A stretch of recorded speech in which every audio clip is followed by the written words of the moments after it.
సన్నిధానానికి వచ్చిన మీ అందరికీ కూడా మన ప్రభువును ప్రియరక్షకుడైన యేసుక్రీస్తు వారి నామంలో మీ అందరికీ వందనాలు తెలియజేస్తున్నాను.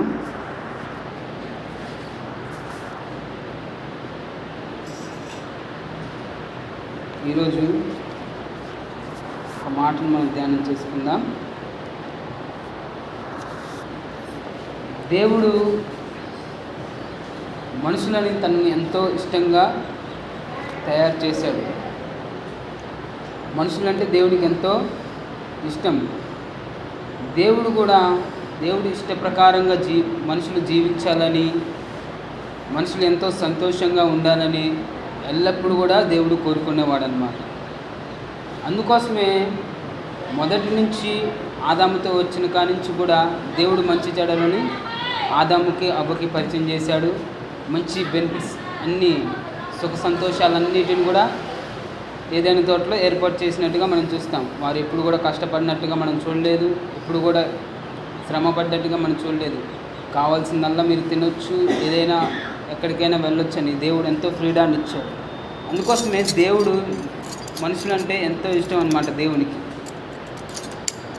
ఒక మాటను చదువుకుందాం. 2 సమూయేలు గ్రంథము 9వ అధ్యాయము 1వ వచనాన్ని చదువుకుందాం.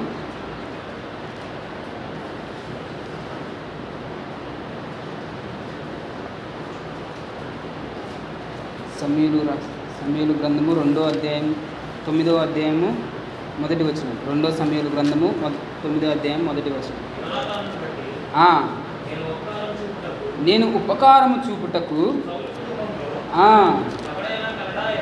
ఎవడైనా కలడా అని దావీదు అడిగెను. ఇక్కడ దావీదు ఏమంటున్నాడంటే, సౌలు కుటుంబంలో ఎవరైనా బ్రతికి ఉన్నారా,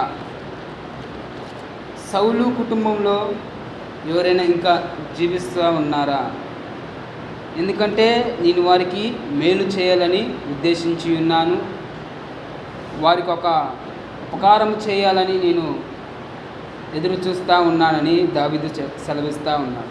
అలాగే పక్క పేజీ తిప్పగానే 7వ అధ్యాయం 1వ వచనాన్ని కూడా చదువుకుందాం.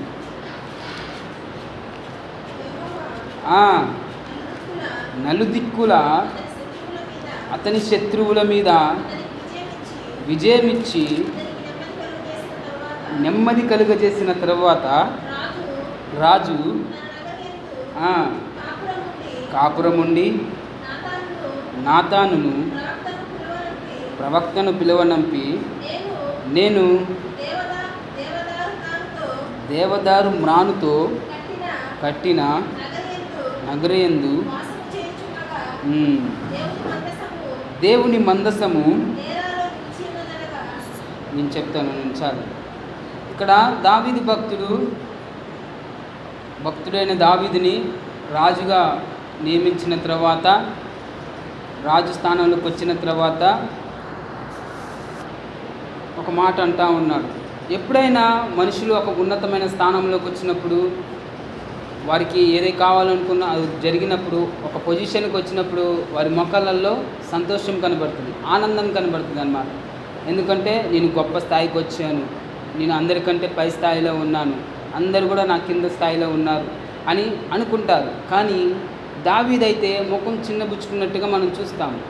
ఎందుకని ముఖం చిన్నబుచ్చుకున్నాడంటే, మీరు చూడగలిగితే ఇక్కడ దేవుడు నన్ను హెచ్చించాడు, అందరికీ రాజుగా నన్ను నియమించాడు, అనేక ప్రాంతాలను నేను పరిపాలించే వ్యక్తిగా ఉన్నాను, దేవుడు నియమించాడు కాబట్టి నేను దేవునికి కృతజ్ఞత కలిగిన వాడనై ఉండాలని ఆశపడుతున్నాడంట దావీదు ఎప్పుడైతే హెచ్చింపబడ్డాడో, రాజుగా నియమించబడ్డాడో, తన గర్వాన్ని పెంచుకోలేదండి. ఎప్పుడైతే రాజు స్థానంలోకి వచ్చాడో, వెంటనే నా హోదాని, నా అధికారమును, నా బలమును అనేక రాజ్యాల మీద చూపెడదాం అనుకోలేదు. ఈ డబ్బులను, ఇంకా రాజుగా ఉన్నప్పుడు అనేక సదుపాయాలు ఉంటాయి కదా, వాటన్నిటిని నేను ఎంజాయ్ చేద్దామని అనుకోలేదు. ఇంకా అనేక రకమైన ఆలోచనలు ఏవి కూడా అనుకోకుండా ఏమనుకుంటున్నాడంటే, నేను ఈ స్థాయిలోకి వచ్చాను, నన్ను రాజుగా నియమించిన వాడు దేవుడు, గొర్రెల మంద కాసుకునేవాడను నేను, ఎండలో ఎండిన వాడను నేను, వానలో తడిచిన వాడను నేను. నన్ను ఈ పొజిషన్కి తీసుకొచ్చి నన్ను ఈ స్థానంలో నిలబెట్టిన దేవుడు, నా దేవుని మందసం ఎక్కడ ఉందంటే డేరాలో ఉందని చెబుతా ఉన్నాడు. డేరాలో ఉండడం నాకు ఇష్టం లేదు. ఎందుకంటే నేను దేవదారు మానుతో కట్టిన గృహంలో, అంటే రాజభవనంలో ఉంటున్నాను. పెద్ద బంగ్లాలో నేను నివసిస్తున్నాను. కానీ నా దేవుని మందసం ఎక్కడ ఉంది? డేరాలో ఉందంట, షెడ్లో ఉందంట. ఇంకా మీకు క్లియర్గా చెప్పాలంటే టెంట్ కింద ఉన్నట్టు. టెంట్ మనం చూస్తాం, ఫంక్షన్ కాగానే టెంట్ వేస్తారు ఇంటి ముందు.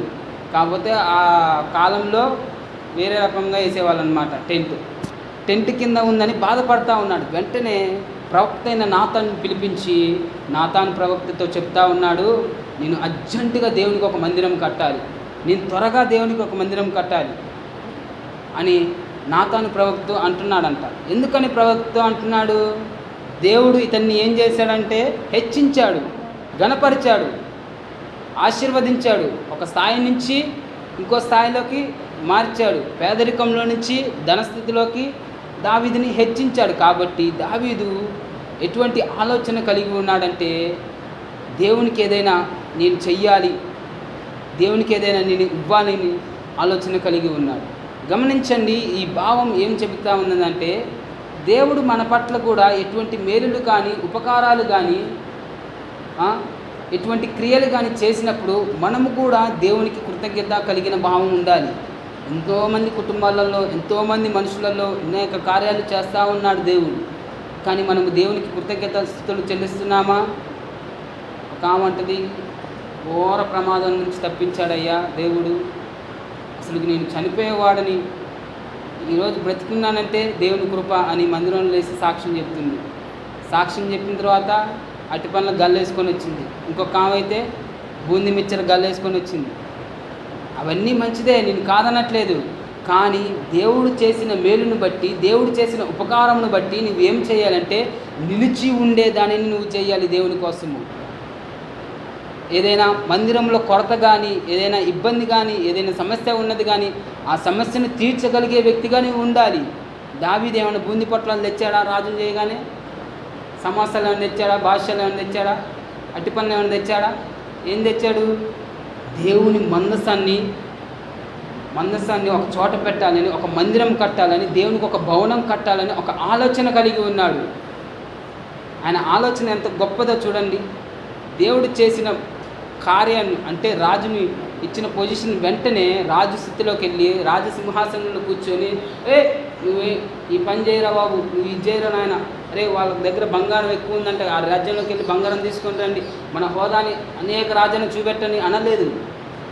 వెళ్ళు, దేవుని సేవకుడైన నాతానుని రమ్మను. ఎందుకు రమ్మనాలి? నా దేవుడు టెంట్ కింద ఉన్నాడు, నా దేవుడు షెడ్డులో ఉన్నాడు. నేను ఇక్కడ భవనంలో ఉండటం నాకు ఇష్టం లేదు. సుఖంగా ఫ్యాన్ వేసుకొని హాయిగా ఏసీ వేసుకొని ఉండటం నాకు ఇష్టం లేదు. నా దేవుడు కూడా అదే రీతిగా ఉండాలని ఆశపడతా ఉన్నాడు. తర్వాత వెంటనే దావీదుకి దర్శనం వచ్చింది.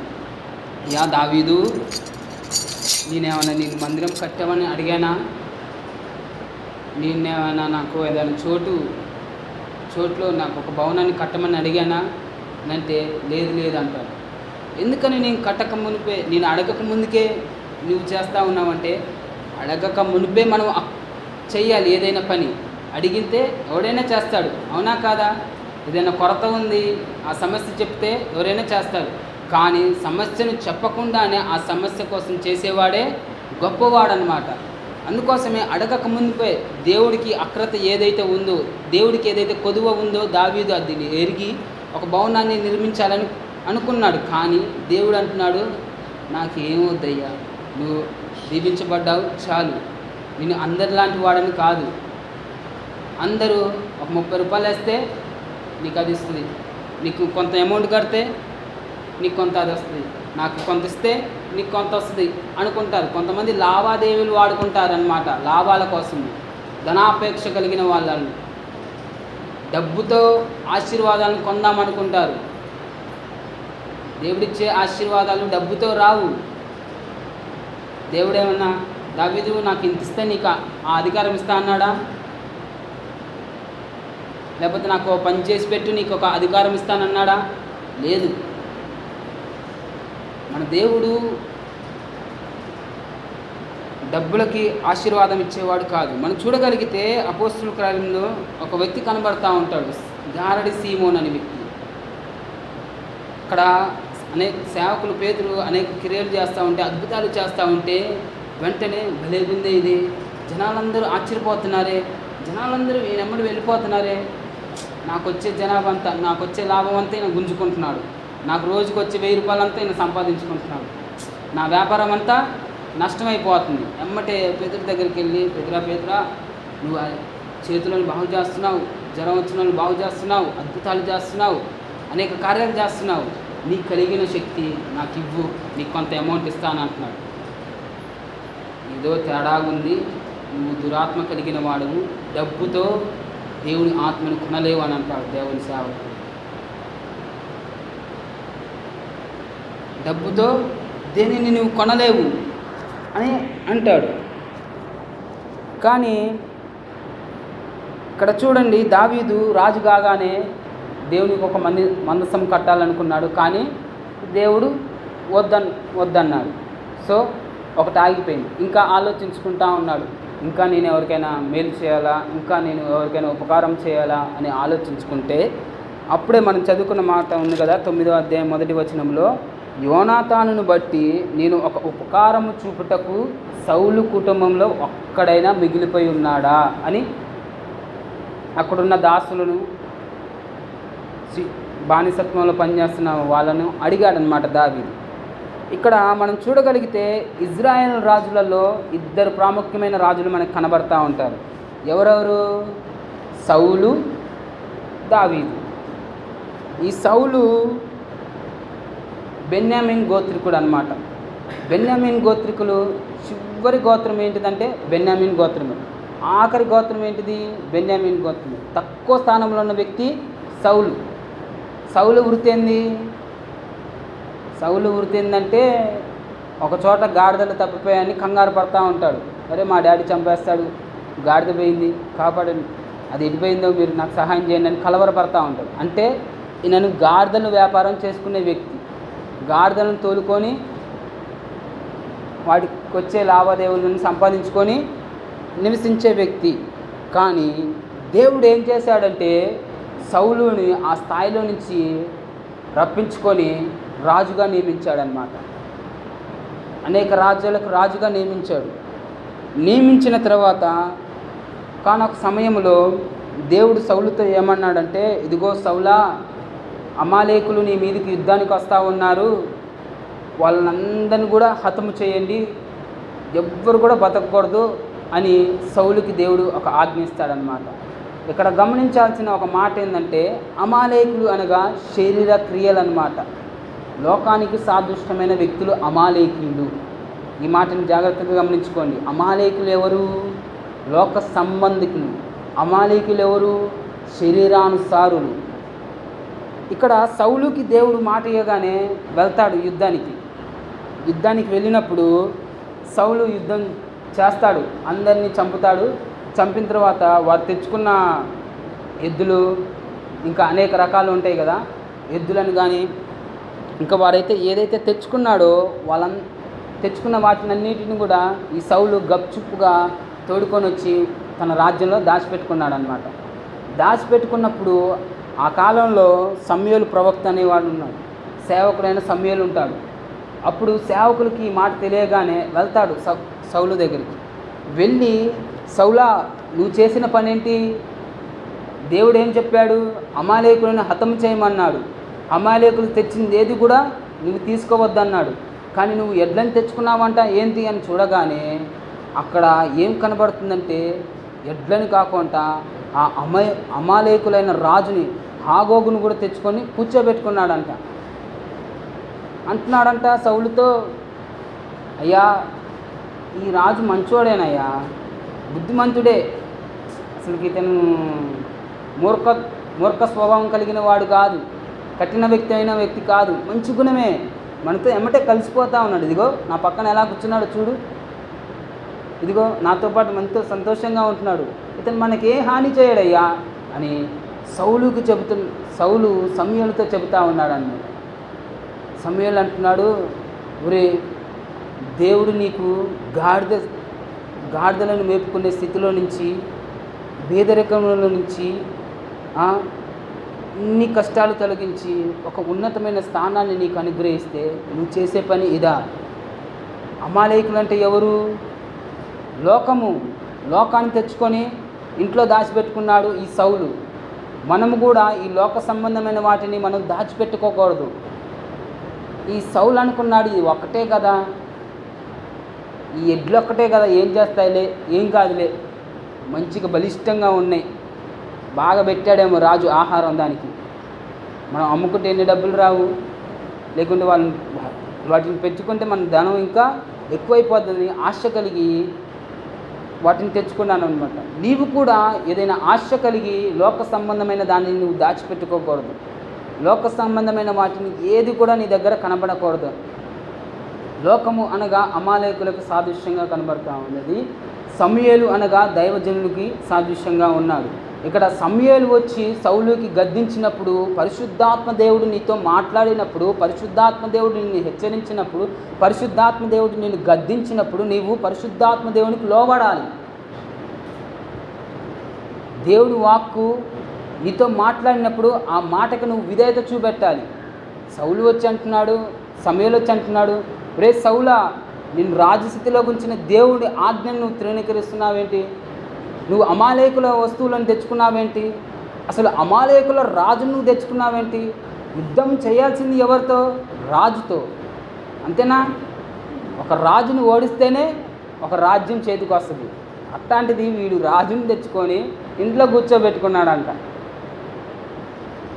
అంటాడు, దేవునికే దైవజనునికే వ్యతిరేకంగా చెబుతా ఉన్నాడు సౌలు. లేదు, మంచివాడు ఇతని బుద్ధి మంచిది, ఇతని గుణం మంచిది అని పరిశుద్ధాత్మ దేవుడికి వ్యతిరేకంగా నడుచుకున్నాడు ఈ సౌలు.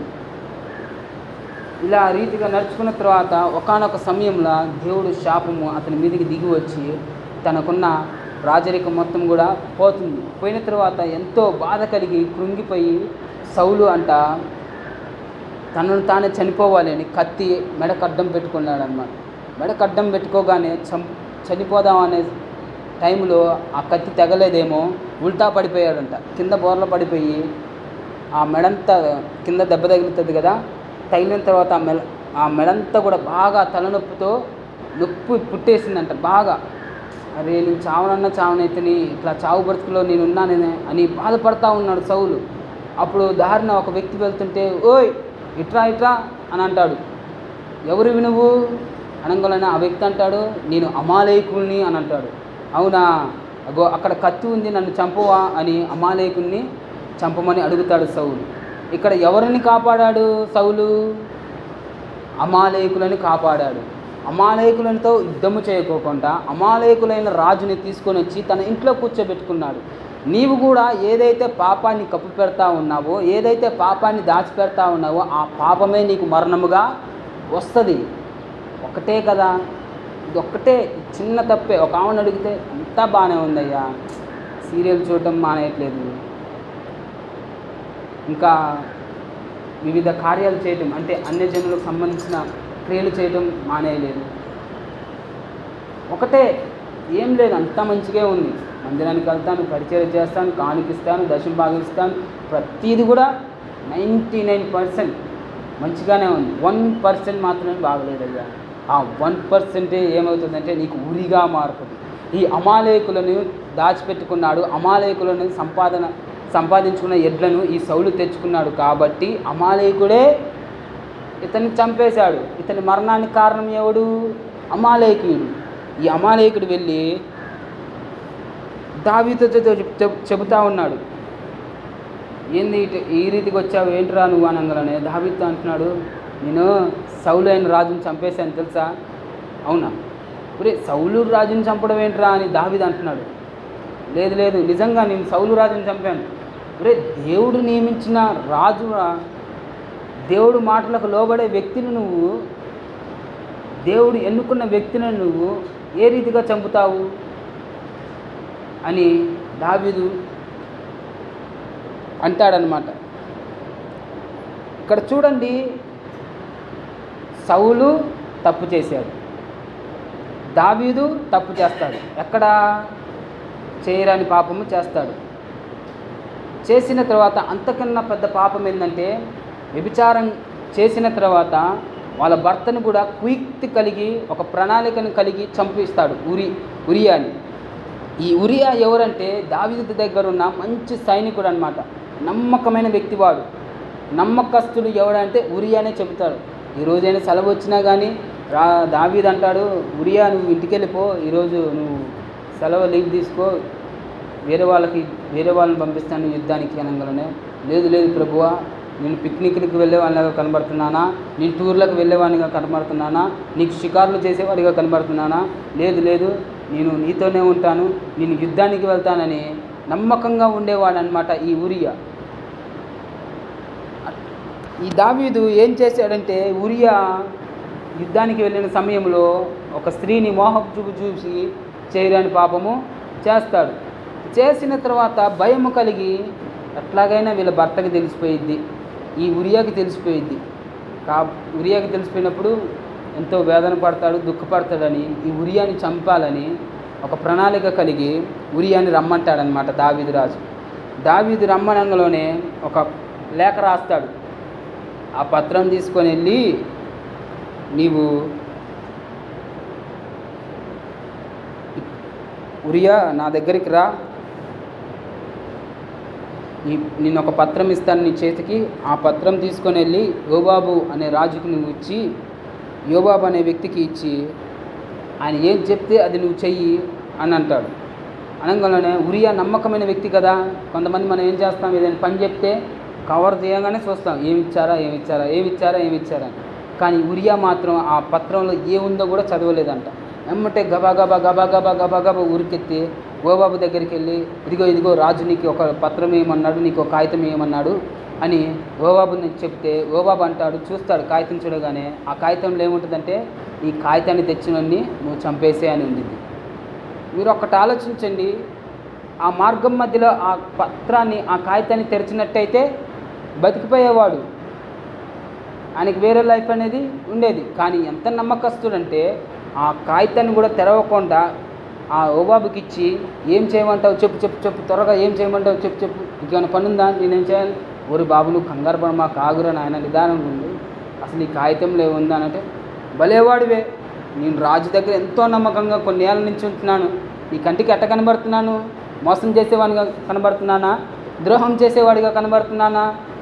అసలు ఆ పత్రంలో ఏముందో నాకు తెలియదు అనగానే, సరేలే అని ఒక యుద్ధం జరిగే చోట ఒక పెద్ద పొజిషన్లో పెట్టాడంట ఈ ఉరియాని పెట్టినప్పుడు ఆ ఉరియా ఆ ఉద్యమంలో చనిపోవడం జరుగుతుంది. ఇక్కడ చూస్తే ఏ రీతిగా ఉంటుందంటే, పాపం యుద్ధంలో చనిపోయాడులే, యుద్ధానికి వెళ్ళినప్పుడు తన శక్తి సరిపోలేదు, సైనికులు ఎక్కువైపోయి అతన్ని చంపేశారులే అనుకుంటారు. కానీ ఇక్కడ మనం ఆలోచించవలసింది ఏంటంటే, ఒక ప్రణాళిక వేశాడనమాట దావీదు. ఒక కుయుక్తి పన్నాంగం కలిగి ఇతన్ని చంపించేశాడు. ఒక నిరపరాధైన రక్తము తన మీద మోపుకున్నాడు. సో ఈయన చేసిన పాపం ఇది. సౌలు చేసిన పాపమేమో అమాలేకులను తెచ్చిపెట్టుకున్నాడు. ఇద్దరు పాపం చేశాడు. ఈడ గమనించాల్సింది ఏంటంటే, మనిషి అన్నాక పాపం చేస్తూ ఉంటాడండి. మానవుడు అన్నాక ఖచ్చితంగా పాపం చేస్తాడు. నువ్వైనా, మీరైనా, మేమైనా, ఎవరైనా పాపం చేస్తూ ఉంటాడు. సాతాను ఏదో ఒక రీతిగా మనుషులని శోధిస్తూ వస్తూ ఉంటాడు. ఎవరు కూడా పవిత్రులుగా, ఎవరు కూడా పరిశుద్ధంగా, ఎవరు కూడా యథార్థంగా ఉండలేరు. అందరూ కూడా ఏదో ఒక పాపంలో ఇరుక్కొని పోయి ఉంటారు. కానీ వీరిద్దరికి ఉన్న తేడా ఏంటంటే, దావీదు పశ్చాత్తాపం పడ్డాడు, సౌలు పశ్చాత్తాపం పడలేదు. మీరు 51వ కీర్తనలు చదివినట్లయితే ఆ 51వ కీర్తనలంతా కూడా దావీదు ప్రార్థన చేసినట్టుగా కనబడుతూ ఉంటుంది. కన్నీటితో ప్రార్థన చేసినట్టుగా కనబడుతుంది. ప్రభువా నన్ను క్షమించు నాయన, అయ్యా నాయన నేను ఎంతో ఘోరమైన పాపాన్ని చేశాను, నన్ను క్షమించని. పాపం చేసిన వాడు, పశ్చాత్తాపం కలిగిన వాడు ఏ రీతిగా అడగాలంటే, కుప్ప కూలిపోవాలి. ఎదుటి మనిషి చూడగానే జాలి కలిగేంతగా బ్రతిములాడుకోవాలి. కొంతమంది ఉంటారు, ఏదైనా తప్పు చేస్తే ఏంటి చేశా నేనే ఏంది అని అంటే కోపం వస్తుందా రాదా?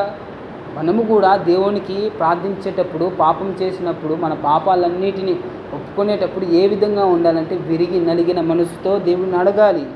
కీర్తనల గ్రంథము 34వ అధ్యాయము 18వ వచనము, దేవునికి బలులు ఇష్టం కాదు, హోమాలు ఇష్టం కాదు, కానుకలు ఇష్టం కాదు, బహుమతులు ఇష్టం కాదు. ఎవరైతే విరిగి నలిగిన మనసుతో ఉంటారో, ఎవరైతే తన హృదయాన్నంతా దేవునికి అప్పగించుకుంటూ ప్రార్థన చేస్తారో దేవుడు వారి ప్రార్థనను లక్ష్య పెడతాడు, ఆలకిస్తాడనమాట. ఇంకా చూడగలిగితే సామెతల గ్రంథము 28వ అధ్యాయము 13వ వచనంలో ఉంటుంది, అతిక్రమమును దాచిపెట్టువాడు వర్ధిల్లడు, బాగుపడడు.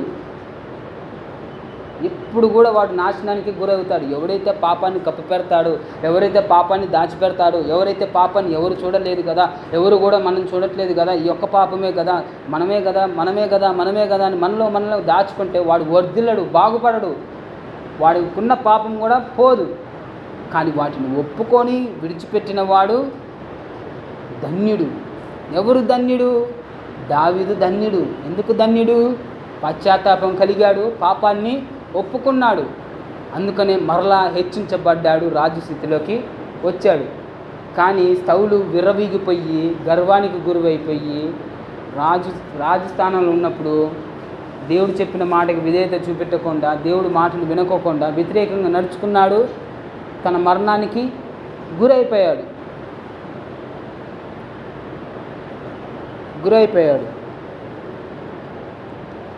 ఇంకా మీరు చూడగలిగితే ఎందుకని మనము దేవుణ్ణి ప్రార్థన చేస్తామంటే మన దేవుడు ఎంతో గొప్పవాడనమాట. మన ప్రార్థనలు వినేవాడు. మనం ఎంతో బలహీనమైనా సరే మనలో ఉన్నవాడు లోకంలో ఉన్నవాడి కంటే గొప్పవాడని చదువుకుంటాం. 1 యోహాను సువార్త 4వ అధ్యాయము 4వ వచనంలో ఉంటుంది. ఎవరు గొప్పవాడు? మన లోపల ఉన్నవాడు గొప్పవాడు, మనము గొప్పవాళ్ళము కాదు. మనం చూడగలిగితే అబ్రహాము దేవుడు, ఇస్సాకు దేవుడు, యాకోబు దేవుడు అంటారు కదా. అబ్రహాము గొప్పవాడు కాదు, యాకోబు గొప్పవాడు కాదు, ఇస్సాకు గొప్పవాడు కాదు. ఎవరు గొప్పవాడంటే వారు నమ్ముకున్న దేవుడు గొప్పవాడు. అబ్రహాము కొలిచే దేవుడు గొప్పవాడు, అబ్రహాము పూజించే దేవుడు గొప్పవాడు, మనము ఆరాధించే దేవుడు గొప్పవాడు. కాబట్టి మన పాపక్రియలన్నిటినీ, మన పాపాలన్నిటినీ క్షమిస్తాడు ఆయన.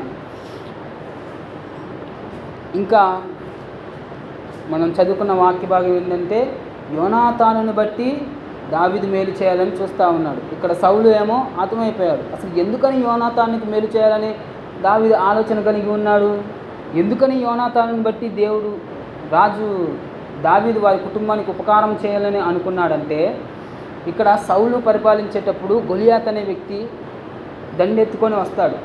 దండెత్తుకొని వచ్చినప్పుడు ఆ గొలియాతుని దావీదు హతము చేయడం మనం చూస్తాం. అప్పుడే వారిద్దరికీ పరిచయం అయిందని నేను అనుకుంటా ఉంటాను. యోనాతానుకను దావీదుకి పరిచయం అప్పుడే అయిందనుకుంటాను. ఎందుకంటే ఇంత పెద్దగా ఉన్న వ్యక్తిని ఈ కుర్రోడు, ఈ యవనస్తుడు భలే ఓడించాడు అని ఆశ్చర్యపడి, ఇతను ఎంతో దీన స్వభావం కలిగిన వాడు, ఇతను ఎంతో మంచివాడు అనుకొని, ఇతని గుణాలు కూడా మంచివి అనుకొని యోనాతానుకి దావీదుకి స్నేహం ఏర్పడడం జరిగింది. వీరిద్దరి స్నేహం ఎటువంటిదంటే ఎవ్వరు కూడా విడదలేని స్నేహం అన్నమాట. కొంతమంది స్నేహము ఎవరి ద్వారా విడిపోతుందంటే, కొంతమంది స్త్రీల ద్వారా విడిపోతుంది, కొంతమంది అమ్మాయిల ద్వారా విడిపోతుంది అనమాట. కానీ వీరిద్దరి స్నేహము ఎటువంటిదంటే స్త్రీల కన్నా ఎక్కువ అనమాట. ప్రాణ స్నేహితులుగా మనం చూస్తూ ఉంటాం. ఇద్దరు ఏది చేసినా ఇద్దరు ఒకే చోట ఉండి చేసేవారు అనమాట. ఇలా వారి స్నేహము ఎంతో మంచిగా ఉండడం చూస్తాం. అయితే ఈ గొలియాతుని హతము చేసిన తర్వాత సౌలుకి బాగా కోపం వచ్చింది. కోపం వచ్చిన తర్వాత బాగా ఎంతో మనసులో తపన పడుతూ ఉంటాడు.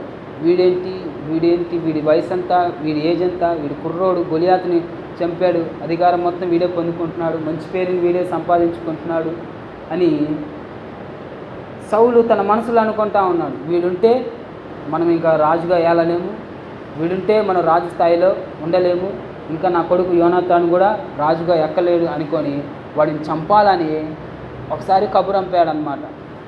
చెప్పాడు దావీదుకి, అమావాస్య రోజు మా ఇంటికి రా, అందరం కలిసి భోజనం చేసుకుందాం, కూర్చొని భోజనం చేసుకుందాం, ఆ రోజు మా ఇంటికి విందుకు రావాలని దావీదుతో సౌలు చెబుతూ ఉంటాడు. చెప్పిన తర్వాత అక్కడున్న సైనికులు ఏమని చెబుతారంటే, దావీదా సౌలు నిన్ను చంపాలని చూస్తూ ఉన్నాడు, నిన్ను విందుకని పిలిచి వీటితో నిన్ను చంపాలని ఒక ఆలోచన కలిగి ఉన్నాడని సమాచారం దావీదుకు తెలిసిపోయింది. వెంటనే యోనాతాన్ని పిలిపించి, యోనాతానా, నా ప్రియమైన స్నేహితుడా, నీతో ఒక మనవి చేయాలి, నీతో ఒక మాట చెప్పుకోవాలి. ఇట్లా అనంగంలోనే యోనాతాన్ వస్తాడు.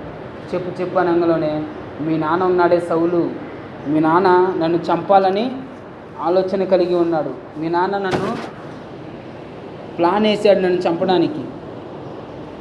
ఎమ్మటే యోనాతాన్ అంటాడు, లేదు మా డాడీ ఎంత మంచివాడు, అసలు డైనింగ్ టేబుల్ దగ్గర కూర్చున్నప్పుడల్లా నీ గురించే, ఇంట్లో ఉన్నప్పుడల్లా నీ గురించే, అందరూ కూడా పైకి మన గురించే మాట్లాడుతూ ఉంటారు, కానీ లోపల ఏదుందో ఎవరికి తెలియదు.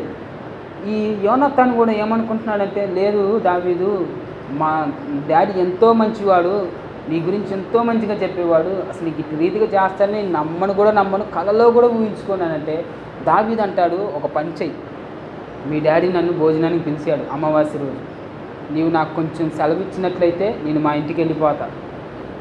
నీవేమని చెబుతావంటే, దావీదు సెలవు అడిగాడు, తన ఇంటికి వెళ్ళి బలు లేదో అర్పించుకోవాలంట, ఇంట్లో వాళ్ళు ఎవరైనా బాగాలేదేమో చూసి రావడానికి వెళ్తాడంట, సెలవని అడిగాడు అని మీ డాడీతో చెప్పు. సరే మంచిది, వెళ్తే వెళ్ళాడులే, ఈ తేప కాకపోతే ఇంకో తేప వచ్చి భోజనం చేస్తాడులే అనుకున్నాడా? మంచిది. లేదా సీరియస్గా ఉండి, ఎందుకు నువ్వు సెలవు ఇచ్చావు, ఎందుకు ఆయన్ని పంపించావు అన్నాడా? అతను నన్ను చంపాలని ఉద్దేశం కలిగి ఉన్నాడని నువ్వు అర్థమవుతుంది. అనంగంలోనే సరే దావీదు, ఇటు రీతిగా చేద్దాం. కానీ దావీదు అంటాడు, మరి ఏ సమాచారం నాకు తెలియాలంటే నువ్వు ఏం చేస్తావు, చంపాలనుకుంటున్నాడా బ్రతికించాలనుకుంటున్నాడా అని నాకు తెలియాలంటే నీవేం చేస్తావనంటే, యోనాతాన్ అంటాడు, నేను రోజు వెళ్ళినట్టే వేటాడడానికి పొలానికి వెళ్తా, పొలంలోకి వెళ్ళి వీటి తీసుకొని వేటాడడానికి వెళ్ళినట్టుగా వెళ్ళి నేను బాణం విసురుతాను, అక్కడ ఒక కొండ ఉంటుంది, అక్కడ ఒక బండ ఉంటుంది అనమాట, ఆ బండ అవతల పడితే నిన్ను చంపేస్తాడని అర్థం, ఆ బండ యువతల విల్లు పడితే నువ్వు బ్రతుకుతావని అర్థం అని దావీదుతో చెప్తాడు యోనాతాన్. ఇదంతా జరిగిపోయిన తర్వాత అందరూ కూడా వెళ్తారు, ఎటోళ్ళు అటు వెళ్ళిపోయిన తర్వాత యోనాతాను సౌలు వారి కుటుంబము భోజనం చేయడానికి కూర్చుంటారు.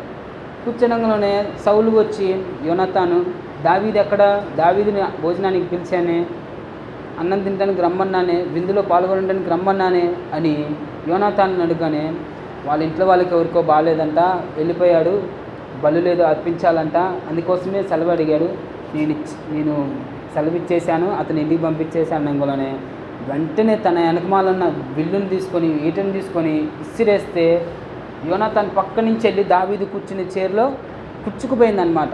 ఎమ్మటే యోనాతానికి ఆశ్చర్యం కలుగుతుంది, ఇదేంటిది, ఇంతగానము పైకి మంచి మాటలు చెప్పేవాడు మా నాన్న, దావీదుని ఎప్పుడు పొగిడేవాడు మా నాన్న, తన మనసులో ఇంత కుట్రను పెట్టుకున్నాడా, తన మనసులో ఇంత పన్నాగం కన్ని ఉన్నాడని ఎంతో బాధపడతాడంట. ఎందుకు?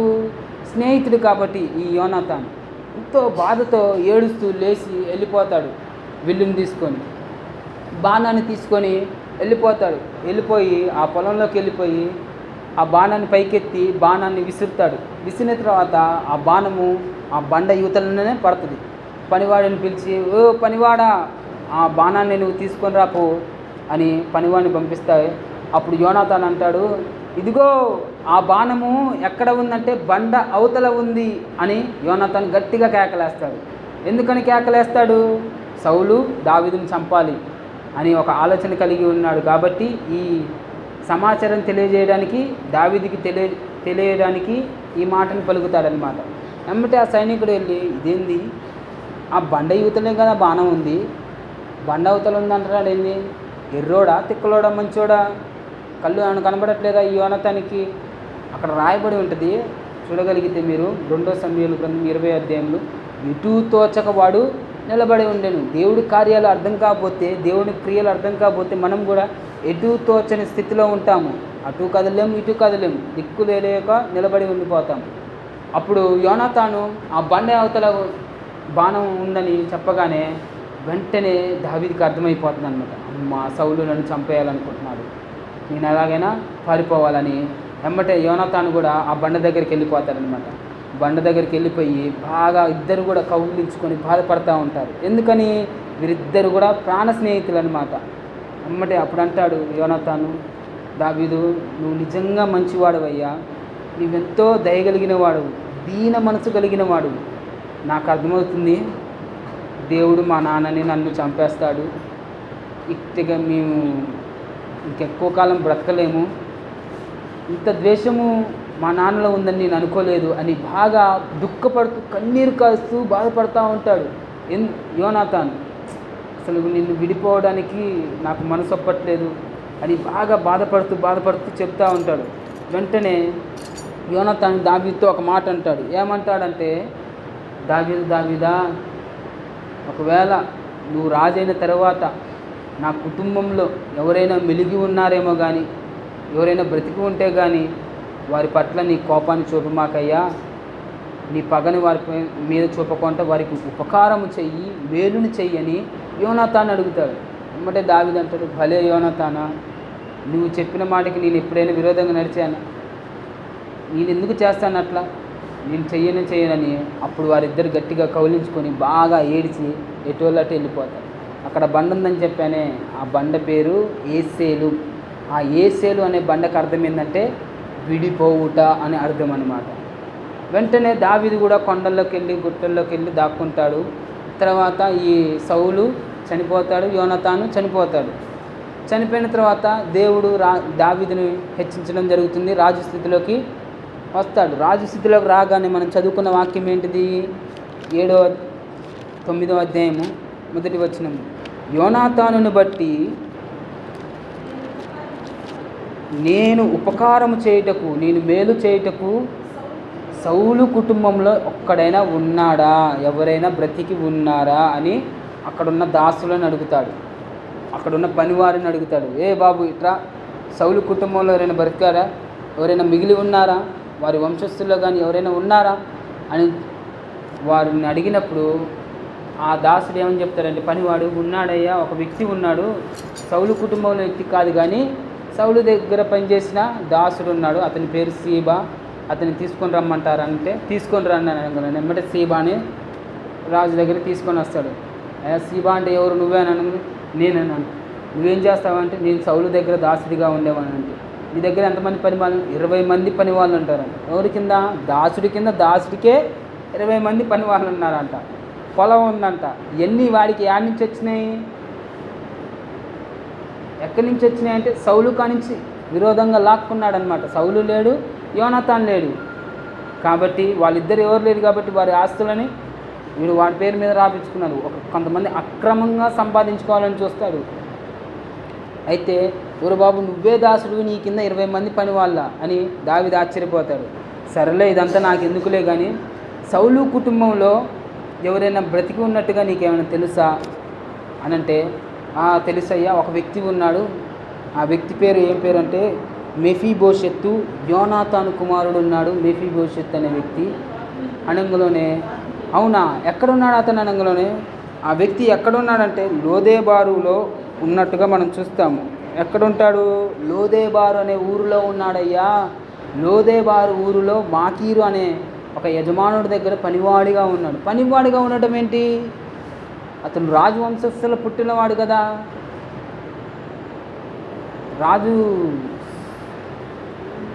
రాజవంశస్థులు పుట్టినవాడు పనివాడిగా చేయడం ఏంటి? పనివాడు అంటే ఏం చేయాలి? రాజు చెప్పిందల్లా చేయాలి. గిన్నెలు దామంటే గిన్నెలు దావాలి, బండ్లు దూడమంటే బండ్లు దూడాలి, బట్టలు ఉతకాలంటే బట్టలు ఉతకాలి, ఏదైనా వెట్టి చాకరీ చేయాలి.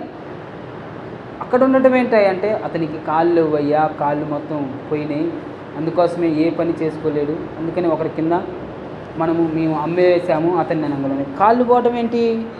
అతని కాళ్ళు ఏమైనా మీరే ఏదైనా వాడిని చంపేస్తారేమో, సౌలు మీద ఉన్న పగతో వాళ్ళ మనమోన్ని చంపేస్తారేమో అని నేనే ముందుగా ఆ మెఫీబోషెత్తుకి దారిలో నడుచుకుంటూ పరిగెత్తుకుంటూ వెళ్తున్నప్పుడు బండను అడ్డం పెట్టాను, ఆ బండకు తగులుకొని కాళ్ళు పోయాయి అని చెప్తాడు సీబా. సరేలే, అతను ఎక్కడున్నా కానీ నా దగ్గరికి తీసుకొని రావాలి, నా దగ్గరికి వెంటనే తీసుకొని రా. ఇక్కడ మెఫీబోషెత్తు అనగా దానికి అర్థం ఏందయ్యా అంటే సిగ్గు అన్నమాట, అవమానము, నింద కలిగిన వ్యక్తి. ఇతని పేరుకి అర్థం ఏంటిది? మెఫీబోషెత్తుకి అవమానము కలిగిన వ్యక్తి, నింద కలిగిన వ్యక్తి, సిగ్గు కలిగిన వ్యక్తిగా మనం చూస్తాము. ఇంకా చూడగలిగితే లోదేబారు అనగా అక్కడ ఆహారము లేని ఊరుగా మనం చూస్తాము. ఆ పట్టణంలో ఎంతో పేదరికంగా ఉండడం మనం చూస్తాము. ఇంకా మాకీరు అనగా అర్థం ఏంటంటే అమ్ము వేయుటకి సాదృశ్యంగా కనబడుతుంది. ఈయన ఎక్కడ ఉన్నాడు? మెఫీబోషెత్తు మాకీరు ఇంట్లో ఉన్నాడు. మాకీరు అనగా అమ్ము వేయుట. వెంటనే సీబా వెళ్ళి, ఇదిగో మాకీరు, ఈ మెఫీబోషెత్తుని నాతో పంపించే, రాజు అర్జెంటుగా ఇతను తీసుకురమ్మంటున్నాడంటే, అదిగో అక్కడ బండి తుడుస్తున్నాడు, వెళ్ళయ్యా వెళ్ళు, తీసుకొని వెళ్ళు అనగానే ఎమ్మటే ఈ సీబా వెళ్ళి మెఫీబోషెత్తు నేను రాజు రమ్మంటున్నాడు త్వరగా అనగానే ఇతను ఎమ్మటే బాగా బాధపడతాడు, ఏడుస్తూ ఉంటాడు. ఎందుకని?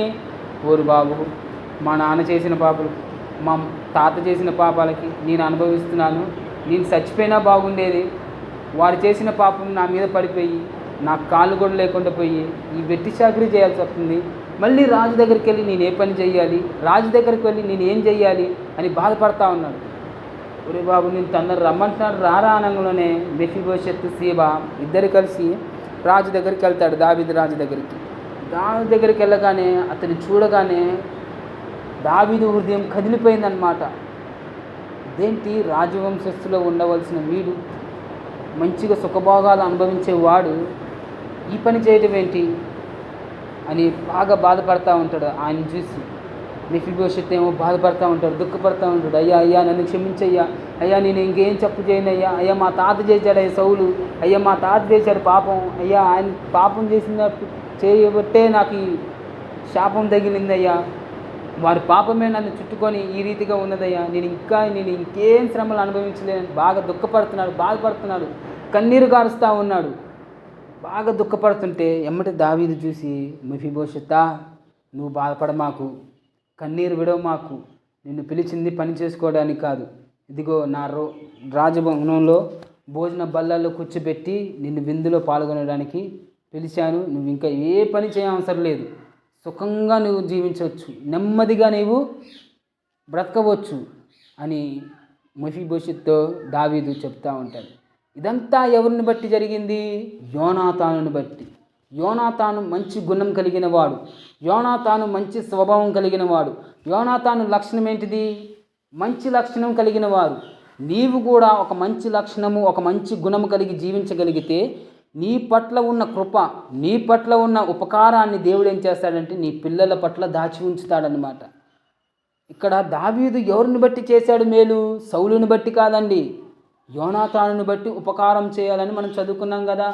యోనాతానుని బట్టే వారి కుటుంబంలో, వారి వంశంలో ఎవరైనా మిలిగి ఉంటే వారికి నేను మేలు చేయాలి, వారికి నేను ఉపకారం చేయాలని ఆలోచన కలిగి ఉన్నాడే తప్ప సౌలుని బట్టి ఎటువంటి ఉపకారం చేయాలని ఉద్దేశం కలిగి లేడు. నీవు కూడా ఈ లోకంలో మంచిగా నడుచుకున్నట్లయితే, యథార్థంగా నడుచుకున్నట్లయితే, నీతిగా బ్రతికినట్లయితే, నువ్వు నమ్మకంగా జీవించినట్లయితే దేవుడు ఏం చేస్తాడంటే నీ పట్ల నీ పిల్లల భవిష్యత్తుని చక్కపరుస్తాడనమాట.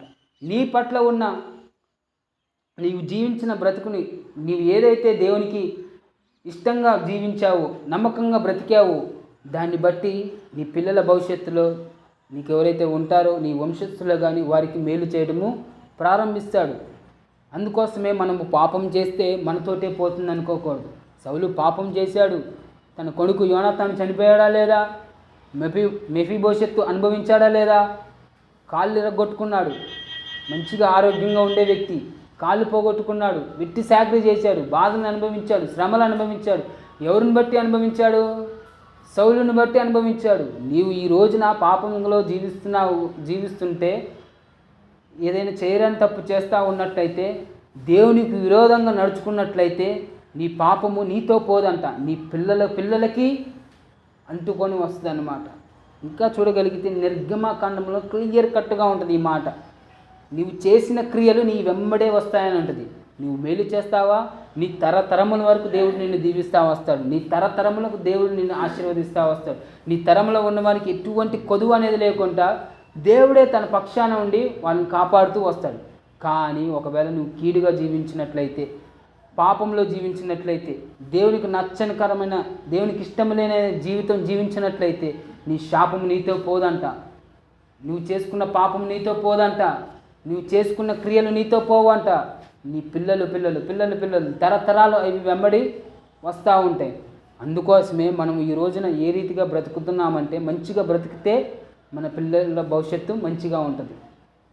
మనం నీతిగా బతికితే మన తరాల భవిష్యత్తు మంచిగా ఉంటుంది. ఎప్పుడైతే నువ్వు దేవుని దృష్టిలో నమ్మకంగా కలిగి జీవిస్తావో, మంచి వ్యక్తిగా నువ్వు జీవిస్తావో, పాపాన్ని విసర్జించే వ్యక్తిగా కనబడతావో, యథార్థంగా నువ్వు నడుచుకుంటావో, నీతిగా నువ్వు జీవించడం ప్రారంభిస్తావో, అటువంటి భక్తి ఏం చేస్తుందంటే నీ పిల్లల భవిష్యత్తుని మంచిగా చక్కపరుస్తుంది అన్నమాట. మీ పిల్లల భవిష్యత్తు మంచిగా ఉండటానికి, మీ తరంలో ఉన్నవారు, నీ నెక్స్ట్ జనరేషన్, నీ నెక్స్ట్ తరానికి నీవే ఒక మాదిరిగా నిలబడతావు. యోనాతాను మంచిగా జీవించాడు. యోనాతాను మంచి స్వభావం కలిగిన వ్యక్తిగా ఉన్నాడు. ఎటువంటి ఈర్ష్య పగము కలిగి లేకుండా దావీదుతో ఎంతో స్నేహితంగా ఉండి మంచిగా జీవించాడు. కాబట్టి యోనాతానుని బట్టి ఈ మెఫీబోషెత్తుకున్న బాధలు కానీ, అక్రతలు కానీ, శాపం కానీ, వెట్టి షాకిరి కానీ తొలగించాడు దేవుడు. నిన్ను బట్టి కూడా నీ పిల్లలకున్న ప్రతి ఒక్క పరిస్థితిని దేవుడు కూడా తారుమారు చేస్తాడు. అందుకోసమే మనం ఏ రీతిగా జీవిస్తున్నామో జాగ్రత్తగా మనము జీవించాలి. ఒకవేళ మనం కీడులో పాపంలో జీవిస్తున్నట్లయితే నువ్వు సరి చేసుకోవాలి. దావీదు పాపంలోకి చొరబడ్డాడండి. దావీదు పాపంలోకి చొరబడగానే విర్రవీగిపోయాడా? నాతాను ప్రవక్త అంటాడు, ఏ దావీదు, నువ్వు చేసిన పని ఏంటి? ఎవడు చూడలేదనుకున్నావా? ఆకాశమందున్న వాడు చూశాడు, భూమిని నిర్మించిన వాడు చూశాడు. అనంగులోనే సౌలులాగా చిన్న తప్పే కదా, ఏం చేశాను, అందరు చేసేదే కదా, చూడరాని చూశాను, మొహం కడిగింది, శరీరము పొమ్మంది, చేశాను అని వ్యతిరేకంగా దైవజనులకు మాట్లాడలేదండి. వ్యతిరేకంగా దైవజనులకి నడుచుకోలేదు. వెంటనే దైవజనులు చెప్పిన మాటకు లోబడి మోకరించి ప్రార్థన చేయటం ప్రారంభించాడు. నీవు లోబడే స్వభావం కలిగి ఉండాలి. పాపాన్ని తుడుచుకునే స్వభావం ఉండాలి. పాపాన్ని విడిచిపెట్టే స్వభావం ఉంటేనే నీవు ఎంతో సుఖంగా జీవించగలుగుతావు. నీవు జీవించడమే కాకుండా నీ తరంలో ఉన్న వారికి, నీ పిల్లలకు, నీ నెక్స్ట్ ఫ్యూచర్లో ఉన్న బిడ్డలకు అందరూ కూడా మంచిగా జీవించాలంటే నువ్వు కూడా మంచి జీవితం కలిగి జీవించుకోవాలి. ఇట్టి కృప దేవాతి దేవుడు మీ అందరికి అనుగ్రహించునుగా.